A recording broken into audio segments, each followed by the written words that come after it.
Գիտենք Հայաստանում քանի խաղ է տեղի ունենալու եւ որքան Իջևանում, որքան Վանաձորում եւ որքան Երևանում։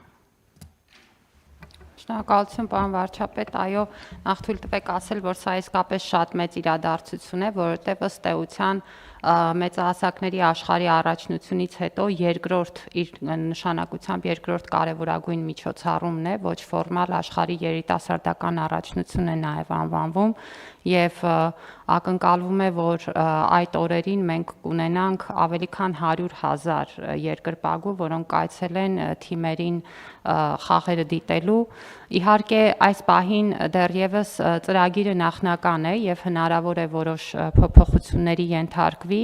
բայց մենք պլանավորում ենք, որ Երևանում կունենանք մինչեւ 20 խաղ եւ Վանաձորում եւ Իջևանում մինչեւ 10 խաղ եւ ըստ էության Կներեք, այսինքն 40 խաղ Հայաստանում է տեղի ունենալու։ 30, պարոն վարչապետ։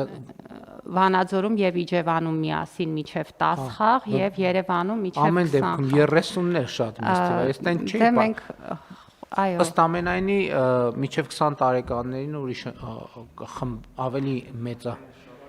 Այո, իր ընթացակարգը ծրագիրը բնականաբար դեռ կհստակեցվի, բայց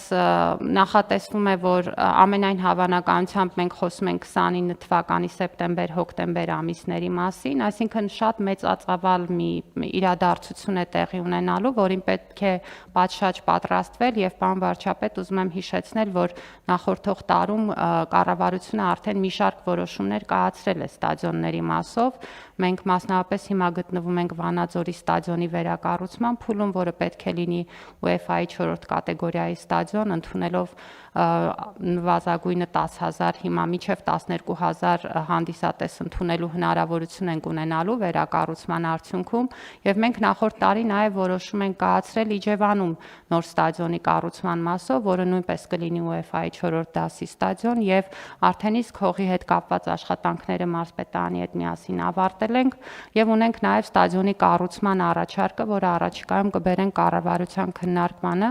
այսինքն աշխատանքները ինտենսիվ ընթացել են նախորդող փուլում, հիմա էլ համակարգված միասին կաշխատենք, որպեսզի պատշաճ պատրաստվենք։ Շատ լավ, իհարկե Վանաձորի եւ Երևանի դեպքում ինձ համար պարզ է մենք ինչպես ենք գործելու։ Ճիշտն ասած Իջևանի մասով որոշակի լարվածություն կար եւ կա, որովհետեւ այնտեղ 0-ից ստադիոն պիտի կառուցվի, բայց ես ուրախությամբ տեղեկացա, որ կան ընկերություններ, որոնք ոչ միայն պարտավորվում են, որ կարճ ժամանակում որոշակի նախագծով կկառուցեն ստադիոն, այլև իրենք արդեն այդպիսի փորձ ունեն, այսինքն այնպես չի, որ իրենք ասում են, այլ մենք գիտենք կոնկրետ տեղերում, որ իրենք կոնկրետ ժամկետներում իրականացրել են, եւ սա շատ լավ նորություն է, պարոն Խաչատրյան, մենք պետքա այս պահից սկսած որոշումներ կայացրենք, որովհետեւ այսինքն երկար-բարակ քննարկումների կարիք չունենք, մանավանդ որ երկար-բարակ քննարկումները արել ենք, որովհետև ամեն փուլի հետ մեզ ազդակները եկել են, որ ոնց որ թե դրական հունով են ընթանում process-ները եւ այլն, եւ այդ տրամաբանությամբ մենք կշարունակենք առաջ շարժվել, բայց հիմա այստեղ ի՞նչն է կարևոր։ Կառավարությունը, այո, պետք է պատրաստվի, պատրաստվում է եւ կպատրաստվի, բայց այստեղ մենակ կառավարության խնդիրը չի։ Մասնավոր հատվածը 100,000 զբոսաշրջիկ, հարգելի գործընկերներ, մենք վստահ չեմ, թե մենք երբևէ նույն ժամանակը 2 ամսում այդքան մեծ թիվ ենք ընդունել ենք եւ պետքա հյուրանոցային ոլորտի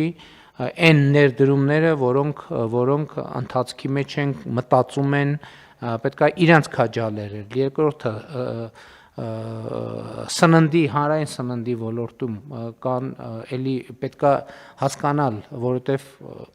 այդքան մարդիկ մտնեն,